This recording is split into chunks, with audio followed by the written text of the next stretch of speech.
తక్కువగా రిలీజ్ అయితే. సార్ ఒక డౌట్ ఏంటి, పీసీఓడి అన్నారు కదా ఇప్పుడు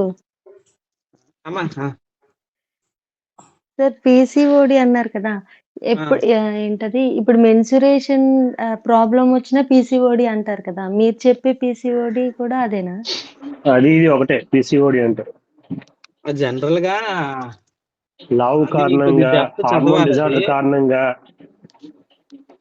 మినిస్ట్రేషన్ సైకిల్లో లాగింగ్ అయిపోతుంది అనమాట. 28 days కాకుండా కొంతమందికి 2 months 3 months కూడా అవ్వకుండా ఉంటారు కదా. దానికి కారణం ఏంటంటే హార్మోన్ ఇంబ్యాలెన్స్ ఒకటి కొంతమంది లావుగా ఉండే వాళ్ళకి ఈ హార్మోన్ ఇంబ్యాలెన్స్ ఏర్పడుతుంది. లావు అనేది ఒక కారణం. అందుకే పీసీఓడి సమస్య మీద వెళ్ళే వాళ్ళకి ముందు బరువు తగ్గమని చెప్తారు వాళ్ళు.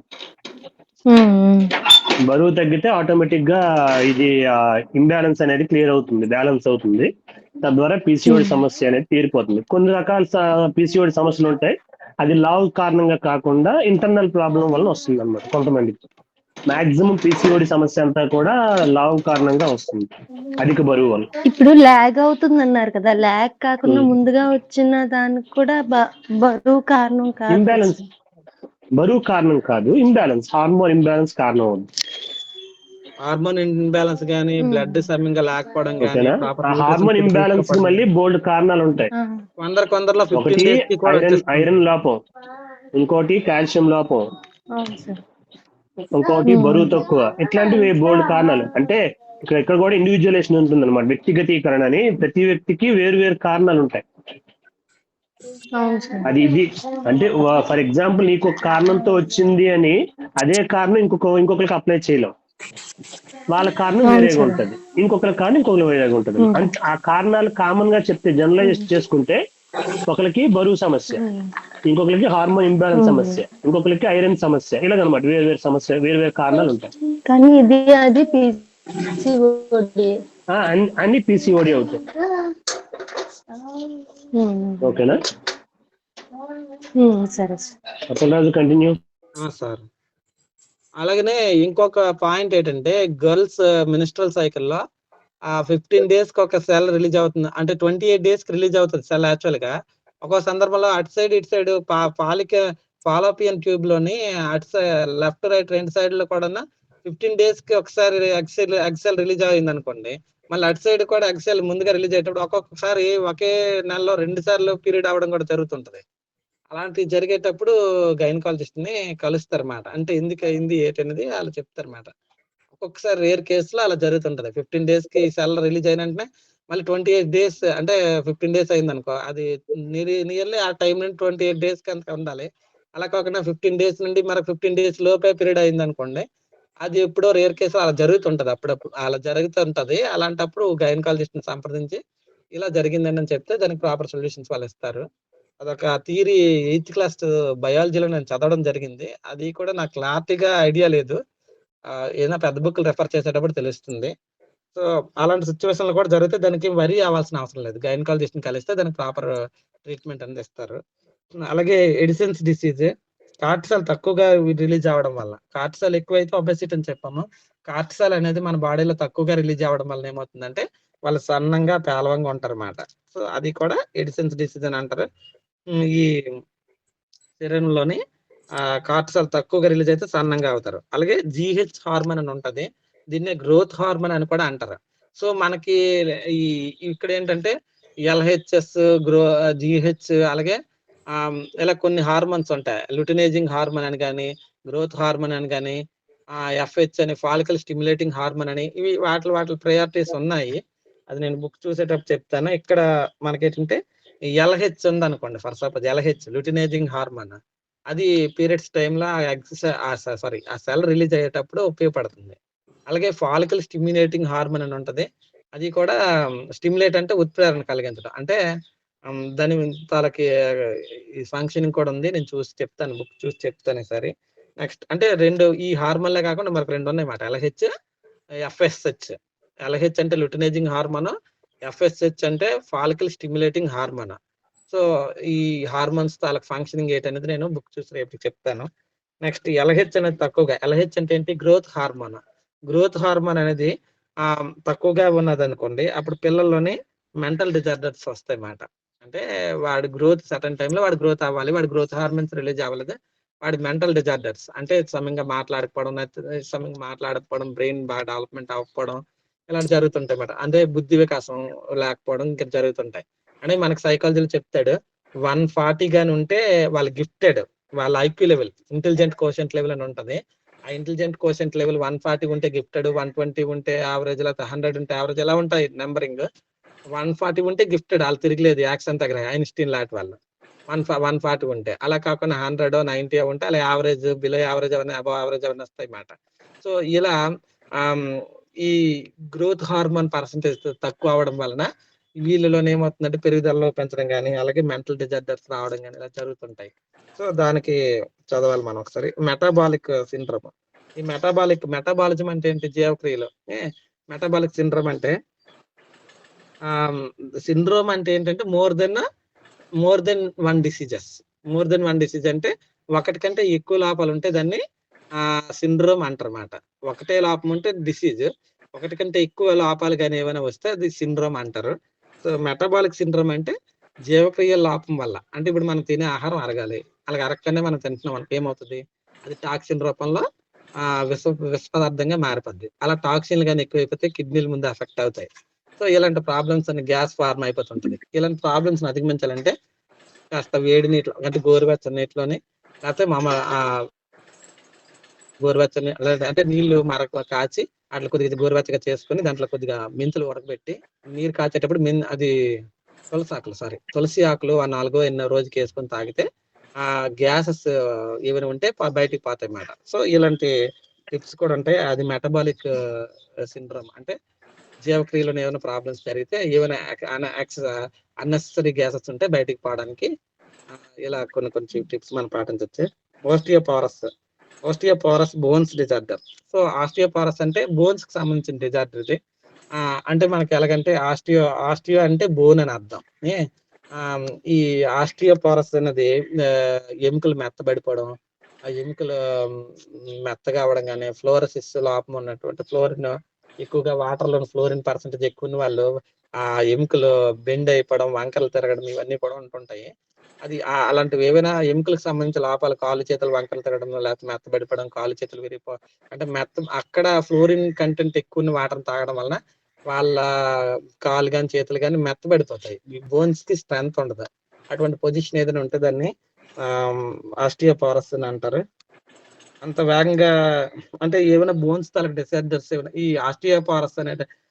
ఆస్టియోపోరోసిస్ అనేటువంటిది ఏదైనా డిసీజ్ వచ్చేటప్పుడు ఏమవుతుందంటే బోన్స్ ఏమైనా విరగడం లేదా ఫ్రాక్చర్ అవ్వడం జరిగేటప్పుడు అంత వేగంగా క్యూర్ అవ్వమాట, రెక్టిఫై అవ్వవు. కానీ కొందరిలోని కొందరిలో అయితే రెక్టిఫై అయిపోతుంది. ఈ ఎముకలు తాలూకు దృఢత్వం ఉన్న వాళ్ళనైతే ఆస్టియోపోరోసిస్ అనేటువంటిది ఎముకల దృఢత్వం ఉంటే వేగంగా బోన్స్ ఫ్రాక్చర్ అయినా ఏదైనా ప్రాబ్లం లేదు. మళ్ళీ వేగంగా అతుక్కుంటది. కానీ కొందరిలోని బోన్స్ మెత్తబడి ఉన్నట్టు లేకపోతే ఫ్లోరిన్ పర్సెంటేజ్ ఎక్కువ వాటర్ తాగేవాళ్ళు ఇలాంటి పొజిషన్స్ ఉంటే బోన్స్ అంత వేగంగా అతుక్కోవడం జరగదు. దాన్ని ఆస్టియోపోరోసిస్ అంటారు. Diabetes mellitus. సో ఇప్పుడు బేసికల్ గా మనం చెప్పాల్సిన విషయం నిన్న లెసన్ లోని డయాబెటిస్ మెల్లిటస్ అంటే షుగర్ ఎందుకు వస్తుంది ఏంటి, అందులో ఎన్ని రకాలు ఏంటి అని చూద్దాం ఒకసారి. సో ఇది డయాబెటిస్ మెల్లిటస్ అనేది, డయాబెటిస్ అంటే షుగర్, ఇది ఒక మెటాబాలిక్ డిజార్డర్ అన్నమాట. అంటే జీవక్రియల్లోనే ఎక్కడ ఏది తేడా కొట్టినా ఈ షుగర్ అనేది రావడానికి అవకాశం. అంటే మనం తినే ఆహారం గ్లూకోజ్ గా మారి గ్లైకోజన్ గా ఉండి ఏటీపీ ఎడినోసిన్ ట్రైఫాస్ఫేట్ గా అంటే గ్లూకోజ్ గా ఉండి మనకు ఎప్పుడు శక్తి కావాలో అలా రిలీజ్ చేస్తుంది. అలా కాకుండా గ్లూకోజ్ గా ఉన్నది అది సుక్రోజ్ గా ఉండడమో లేకపోతే డైరెక్ట్ షుగర్ లాగా ఉండడమో, అది శక్తిలా కాకుండా షుగర్ గా మారి డైరెక్ట్ బ్లడ్ లో కలవడం వలన గ్లూకోజ్ షుగర్ కంటెంట్ బ్లడ్ లోని పెరిగిపోద్ది. అలా పెరిగేటప్పుడు ఏమవుతుందంటే ఈ డయాబెటిస్ మెల్లిటస్ అనేది వస్తుందన్నమాట. అదే తీరు చెప్తాడు. మనం తీసుకునే ఫుడ్ కార్బోహైడ్రేట్స్ గాని, ప్రోటీన్స్ గాని, ఫ్యాట్స్ గాని ఉంటాయి. మనం ఇన్సులిన్ తీసుకునే కెపాసిటీ లేనప్పుడు వస్తుంది. అంటే మనం ఏం తింటాం, కార్బోహైడ్రేట్స్ తింటాం, ప్రోటీన్స్ తింటాము, ఫ్యాట్స్ తింటాము. ఇవన్నీ తినేటప్పుడు వాటిని ఎప్పటికప్పుడు డైజెస్ట్ చేసుకోగలగాలి. అలా చేసుకున్న ఆహారంలోని ఇన్సులిన్ ఉండడం, లేకపోతే మన బాడీలోని స్వతహాగా అత్యరిష్ట కొలనిన్ ఇన్సులిన్ రిలీజ్ అవ్వడమో, లేకపోతే ప్యాంక్రియాజ్ అనేటువంటి డైజెస్టివ్ సిస్టమ్ లోని ప్యాంక్రియాజ్ అనేటువంటి ఒక గ్లాండ్ నుండి ఇన్సులిన్ రిలీజ్ అవ్వడమో జరగాలి. అలా మనం తినే ఆహారం బలంగా తీసుకున్నప్పటికీ కూడా ఆ ఆహారాన్ని డైజెస్ట్ చేసి గ్లూకోజ్ గా మార్చి రక్తంలో కలిపేటువంటి ఫెసిలిటీ ఇన్సులిన్ రిలీజ్ చేయాలి. అలాగే ఇన్సులిన్ రిలీజ్ చేయగలిగిన కెపాసిటీ మనకు లేనప్పుడు ఏమవుతుందంటే అప్పుడు మనకి డయాబెటిస్ అని వస్తుంది. ఈ డయాబెటిస్ 2 టైప్స్ ఉంటది. టైప్ 1 అయితే చిన్నపిల్లల్లో వస్తది. సో డయాబెటిస్ టైప్ 1 ఏదైతే ఉందో అది ఆ టైప్ 1 చిన్నపిల్లల్లో వస్తుందన్నమాట. వాళ్ళ బాడీ ఇన్సులిన్ ప్రొడ్యూస్ చేయలేదు. సో ఎవరైతే డయాబెటిస్ టైప్ 1 ఉన్నారో వాళ్ళ బాడీ ఎప్పుడు కూడా ఇన్సులిన్ ప్రొడ్యూస్ చేయలేదు. టైప్ 2 ఉన్నటువంటి ఈ షుగర్ పేషెంట్లు ఎవరైతే ఉంటారో వాళ్ళకి ఇన్సులిన్ విడుదల చేస్తది. కానీ ఫుడ్ గ్లూకోజ్ లో కలవాలి. అలా కలవకపోతే షుగర్ లెవెల్స్ ని చూపిస్తుంది. మనం తినే ఫుడ్ గ్లూకోజ్ గా మారి గ్లూకోజ్ అనేది బ్లడ్ లో కలాలి. అలా కలకుండా గ్లూకోజ్ అనేది షుగర్ గా ఉండి షుగర్ అనేది బ్లడ్ లో కలిసింది అనుకో అప్పుడు ఈ షుగర్ లెవెల్స్ పెరిగిపోతాయి అన్నమాట. So hypoglycaemia, glycaemia. So hypoglycaemia, glycaemia అనేటువంటి హైపర్ 2 రకాల షుగర్ ఉంటుంది ఇక్కడ. హైపోగ్లైసెమియా అంటే ఏంటి, హైపర్ గ్లైసెమియా అంటే ఏంటి? సో గ్లూకోజ్ తక్కువ అవుతుందో అది ప్రమాదం. సో గ్లూకోజ్ ఇప్పుడు షుగర్లో మనకి ఏమనుకుంటాం, షుగర్ అంటే షుగర్ పెరిగిపోయింది అనుకుంటాం. సో షుగర్ 300 ఆవిడ నిన్న డాక్టర్ గారు చెప్పిన తీరు ఏంటంటే 300, 310 అలా ఉన్నా షుగర్ పర్లేదు. షుగర్ పెరిగేటప్పుడు ఏమవుతుందంటే కాలు మీద పుండు ఏర్పడడం, సన్నం కావడం, ఎక్కువ టైమ్స్ వాష్రూమ్కి వెళ్ళడము, వాళ్ళు లీన్ గా అయిపోవడం ఇవన్నీ జరుగుతాయి షుగర్ వల్ల. కాకపోతే షుగర్ ఎక్కువ ఉన్నా పెద్ద ప్రాబ్లం లేదు. కానీ షుగర్ 100 కంటే తక్కువ అయిపోతే మాత్రం వాళ్ళని వెంటనే హాస్పిటల్కి తీసుకెళ్ళాలి. షుగర్ 100 కంటే తక్కువ పర్సెంటేజ్ అయిపోతే మాత్రం వాళ్ళు చనిపోవడానికి ఎక్కువ అవకాశం ఉంటుంది. కాబట్టి అర్జెంట్ గా హాస్పిటల్కి తీసుకెళ్ళాలి అని డాక్టర్ మేడం గారు చెప్పారు. ఆస్టియోపోరోసిస్ అనేది సో ఇప్పుడు మనం ఆస్టియోపోరోసిస్ అనేటువంటి ఒక వ్యాధి చెప్పాం కదా ఎముకలకు సంబంధించి. దానికి ఎప్పుడైనా ఫ్రాక్చర్ ఏదైనా అయ్యింది అనుకోండి అప్పుడు హార్మోనియల్ ట్రీట్మెంట్ ఇస్తారన్నమాట. అంటే ఈ ఎముకలకి సంబంధించిన ఏ హార్మోన్ ని వాళ్ళు ఇన్స్టాల్ చేస్తే ఆ ఎముకలు వేగంగా స్ట్రెంగ్తన్ అయ్యి గట్టి పడతాయి. ఆ హార్మోన్ తాలూకా ట్రీట్మెంట్ అనేది చేయడం జరుగుతుంది. ఒక మెయిన్ పాయింట్ చెప్పారు. అలానే అది పక్కన పెట్టండి ఆస్టియోపోరస్ గురించి. ఇప్పుడు హైపోగ్లైసెమియా, హైపర్ గ్లైసెమియా అని చెప్పాం. ఇప్పుడు గ్లూకోజ్ అనేది తక్కువ పర్సెంటేజ్ గాని ఉంటే 100 కంటే తక్కువ ఉంటే అది ప్రమాదము. అలా 100 కంటే తక్కువ ఉండేటప్పుడు అది ఏమవుతుంది, అలా ఏం తిన్నా కూడా ఎసిడిటీ అంటే యాసిడ్ లెవెల్స్ ఫార్మ్ అయిపోతాయి. అలా ఎసిడిటీ ఉండేటప్పుడు పెరుగు తినడం కానీ ద్రాక్ష పళ్ళు తినడం కానీ చేసేటప్పుడు మనలో ఉన్నటువంటి అన్వాంటెడ్ గ్యాసెస్ బయటికి పోయి మనకి నార్మల్ కండిషన్ ఉంటుంది. లేకపోతే మనం తిన్నదే కొద్దిగా అన్నమైనా కూడా అది ఆ స్టమక్ పెద్దగా గ్రోత్ అయిపోయి ఉబ్బిపోయి గడిబిడి చేస్తుంటది అనమాట. పుల్లకి తేనుపులు కూడా వచ్చేస్తాయి అరగకపోతే. కాబట్టి గ్లూకోజ్ ఏదైతే రక్తంలోని గ్లూకోజ్ తక్కువ 100 కంటే తక్కువ అయిపోయిందో అప్పుడు ఎసిడిటీ వస్తుంది. అది కొద్దిగా గమనించాలని చెప్తున్నారు. ఈ డయాబెటిస్ అనేది హైపోగ్లైసెమియాలో వాళ్ళు వెంటనే పడిపోతారు. ఇప్పుడు హైపర్ గ్లైసెమియా కానీ ఉంటే వాళ్ళు వెంటనే పడిపోతారు అన్నమాట. ఎప్పుడైతే రక్తంలోని గ్లూకోజ్ పర్సెంటేజ్ 100 కంటే తక్కువ పడిపోయిందో అప్పుడు వాళ్ళు ఖచ్చితంగా నేల మీద స్పృహ కోల్పోవడం కూడా జరుగుతుంది. ఈ షుగర్ కానీ ఉన్న వాళ్ళకి ఏమవుతుందంటే కిడ్నీలు ఫెయిల్యూర్ అవ్వడం, కళ్ళు మీద కెటరాక్ట్ ఉంటది కదా, దాన్ని ఏమంటారు కార్టిసోల్ అంటారు. ఆ కార్టిసోల్ అనేది డ్యామేజ్ అవ్వడం, కంటి పాప అంటాం కదా, కంటి పాప మీద ఉన్నటువంటి లేయర్ డ్యామేజ్ అవ్వడం, అలాగే నరాలు ఏవైతే ఉన్నాయో అవి బలహీన పడిపోతాయి. వాళ్ళు తినే ఆహారం అంతా కూడా బయటికి యూరిన్ రూపంలోనే వేసేస్తే మనకి వాళ్ళకి ఎలాగ ఎనర్జీ ఉంటుంది. కాబట్టి నరాల బలహీనత అనేది ఏర్పడడం జరుగుతుంది షుగర్ పేషెంట్స్ కి. అవి 3 టైప్స్ ఉంటాయి. అవి కొన్ని ఏంటంటే పాలియూరియా. పాలి అంటే నెంబర్ ఆఫ్, యూరియా అంటే యూరిన్ అంటే నెంబర్ ఆఫ్ టైమ్స్ జరుగుతుంది. అంటే పాస్ కి ఎవరైతే యూరిన్ కి వెళ్తారో వాళ్ళ నెంబర్ ఆఫ్ టైమ్స్ వెళ్ళడం అనేది జరుగుతుంది. అలాగే వెయిట్ లాస్, బాడీలోని వెయిట్ లాస్ కూడా ఎక్కువగా ఉంటది అన్నమాట. ఇది ఎవరికి ఈ డయాబెటీస్ ఎవరైతే ఫేస్ చేస్తున్నారో వాళ్ళకి ఫస్ట్ అటాక్ అయింది ఏంటంటే ఎక్కువ సార్లు యూరిన్ కి వెళ్ళడం, రెండో స్టెప్ లోని వాళ్ళు వెయిట్ లాస్ అయిపోతారు అని చెప్పారు మేడం గారు. సో డయాగ్నోసిస్ తినే ముందు అదే మనకి ఈ షుగర్ టెస్ట్ చేసేటప్పుడు కొన్ని థియరీస్ ఉన్నాయి. మనం తినే ముందు టెస్ట్ చేయడం, తినకుండా యాక్చువల్గా షుగర్ టెస్ట్ చేసే వాళ్ళు ఏం చేస్తారంటే ఏమీ తినకుండా వెళ్ళి వాళ్ళ తాలూకా జనరల్ థియరీ ఏంటంటే వాళ్ళు ఏమీ తినకుండా కొద్దిగా యూరిన్ ని ఒక టెస్ట్ ట్యూబ్ లో కలెక్ట్ చేసి దాంట్లో కొన్ని కెమికల్ వేసేటప్పుడు అది ఓదా రంగులోకి మారడమో ఏదో జరుగుతుంది అన్నమాట. అలా జరిగేటప్పుడు అది షుగర్ ఉంది అని, ఏ కలర్ చేంజ్ చేయకపోతే షుగర్ లేకపోయింది అని ఉంటుంది థియరీ, జనరల్ థియరీ.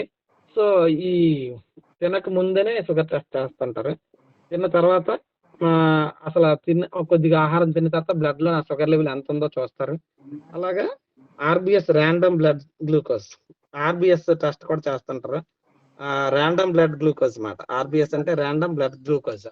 ఈ ర్యాండమ్ బ్లడ్ గ్లూకోజ్ అనేటువంటి టెస్ట్ ద్వారా కూడా ఇది యాక్చువల్ గా 200 లోపే షుగర్ ఉండాలి ఆ ర్యాండమ్ బ్లడ్ గ్లూకోజ్ లోనే. అది సో ఎవరైనా ఫాస్టింగ్ చేయడం వల్ల వాళ్ళ బాడీలో గ్లూకోజ్ యాక్చువల్ గా 126 వరకే ఉండాలన్నమాట. సో బేసికల్ గా ఇప్పుడు డాక్టర్లు 140 వరకు కూడా అనుమతిస్తున్నారు, కానీ జనరల్ గా ఈ ర్యాండమ్ బ్లడ్ గ్లూకోజ్ అనేటువంటి షుగర్ టెస్ట్ చేసేటప్పుడు మినిమం మన బాడీలో షుగర్ జనరల్ నార్మల్ కండిషన్ లో 126 షుగర్ లెవెల్ ఉండాలి. అలాగే HbA1c హిమోగ్లోబిన్ A1c అనేటువంటి టెస్ట్ కూడా ఉంది. ఇది ఏం చేస్తుందంటే ఈ HbA1c ద్వారాగా మన బాడీలోని sugar level, average sugar level ఉండేటట్లు చూస్తుంది అన్నమాట. సో ఈ HbA1c అనేది ఎప్పుడు కూడా మన బాడీలోని 3.5 నెలలకు ఒకసారి మన షుగర్ లెవెల్ పెరుగుతుందా తగ్గుతుందండి చాలా మటుకు చూసుకుంటుంటారు అన్నమాట. సో మన ఈ మధ్య కాలంలో కూడా మనం చూసాం, ఎవరు వినోష్ పగాట్ తను వినోష్ పగాట్ ఒలింపిక్స్ కి వెళ్ళేటప్పుడు కూడా 52 కేజీలు ఎక్కువ, 1 కేజీన్నర కేజీ ఎక్స్ట్రా ఉండడం వల్ల ఆ రాత్రి అంతా నిద్ర లేదు తనకి. బ్లడ్ కొంచెం ఎక్కువ బ్లడ్ తీయించింది. ఆ జుట్టు వెయిట్ పెరిగిపోద్దని జుట్టు లేకుండా కట్ చేయించింది. ఆ రోజు రాత్రి అంతా కూడా పరిగెడుతూ ఎక్సర్సైజ్ చేస్తూనే ఉంది. వెయిట్ ఎక్కువ ఉందని వెయిట్ తగ్గడం కోసం. అయినా కూడా 100 గ్రాములు ఎక్స్ట్రా ఉందని చెప్పి కేవలం తను అనుకున్న 50 కేజీల విన్నింగ్ రేస్ లో 100 గ్రాములు ఎక్స్ట్రా ఉందని చెప్పి తను డిస్క్వాలిఫై చేసి ఇండియాకి పంపించేశారు. సో ఆ రాత్రి తను కొద్దిగా వెయిట్ ఎక్కువ ఉందని చెప్పి ఆ వెయిట్ ఎలాగైనా తగ్గాలని తన బ్లడ్ తీసేసింది, కొంత బ్లడ్ తీయించింది, తర్వాత జుట్టు కట్ చేయించింది, ఎక్సర్సైజ్ చేసింది, తిన్న ఫుడ్ తగ్గించింది. ఆ రాత్రి అంతా పడుకోలేదు, ఒకవేళ పడుకుంటే వెయిట్ పెరిగిపోతుందేమని. అన్ని చేసినా కూడా తను 100 గ్రాములు ఎక్స్ట్రా ఉంది కాబట్టి 50 కేజీలకి డిస్క్వాలిఫైడ్, తను డిస్క్వాలిఫై చేయడం జరిగింది అన్నమాట. సో కొన్ని ఇవన్నీ మనం పెద్దగా పట్టించుకోం, కానీ కొన్ని ఒలింపిక్ లేకపోతే కొన్ని స్పోర్ట్స్ కి గట్రా దేనికైనా వెళ్ళేటప్పుడు పర్టికులర్ గా ఈ మెజర్మెంట్ అంటే ఆ మెజర్మెంటే ఉండాలన్నమాట. అలాంటి థియరీస్ కూడా ఉంటాయి. సో ఎవరైనా ఇలాంటి స్పోర్ట్స్ పర్సన్స్ ఎవరైనా ఉంటే వాళ్ళు ఏం చేస్తుంటారంటే 3.5 నెలలకు ఒకసారి, జనరల్ గా రిచ్ పీపుల్ కానీ లేకపోతే మినిమం అఫోర్డ్ చేయగలిగిన వాళ్ళు ఎవరైనా ఉంటే వాళ్ళు 3.5 నెలలకు ఒకసారి ఈ HbA1c ద్వారాగా వాళ్ళు షుగర్ టెస్ట్ చెక్ చేసుకుంటుంటారు. ఓవర్ గ్లూకోజ్ టాలరెన్స్, ఈ ఓవర్ గ్లూకోజ్ టాలరెన్స్ అనేది ఓజిటిటి టెస్ట్ ద్వారాగా ఏం చేస్తుందంటే గ్లూకోజ్ వాటర్ తాగి కొంచెం యూరిన్ కలెక్ట్ చేసి టెస్ట్ చేస్తారు. ఇది జనరల్ గా అందరూ చేస్తుంటాం. అంటే ఇది ఒక రకమైన టెస్ట్. గ్లూకోజ్ కలిపిన వాటర్ తాగి ఆ యూరిన్ కలెక్ట్ చేసి ఆ యూరిన్ ఊదా రంగులో మారింది లేదా చూస్తుంటారు. అది ఒక జనరల్ టెస్ట్. దాన్ని ఏమంటారు అంటే ఓవర్ గ్లూకోజ్ టాలరెన్స్ టెస్ట్ అంటారు. ఓవర్ గ్లూకోజ్ టాలరెన్స్ టెస్ట్ అంటారు. ఇది కూడా షుగర్ లోనే ఒక రకమైన టెస్ట్. టైప్ 1 డయాబెటీస్ అనేది జునోనైల్ డయాబెటీస్, జునోలైన్ డయాబెటీస్ అనేది ఒకటి ఉంటుంది, టైప్ 1. టైప్ 2 అనేది సరిగ్గా ఇన్సులిన్ వాడకపోవడం వల్ల. సో ఎవరికైతే సరిగ్గా ఇన్సులిన్ రిలీజ్ అవ్వదో, వాళ్ళ బాడీలో ఇన్సులిన్ రిలీజ్ అవ్వదో వాళ్ళకి ఏమవుతుందంటే ఏదైనా దెబ్బ తగిలేటప్పుడు దానికి హీలింగ్ పవర్ అనేది తగ్గిపోతుంది.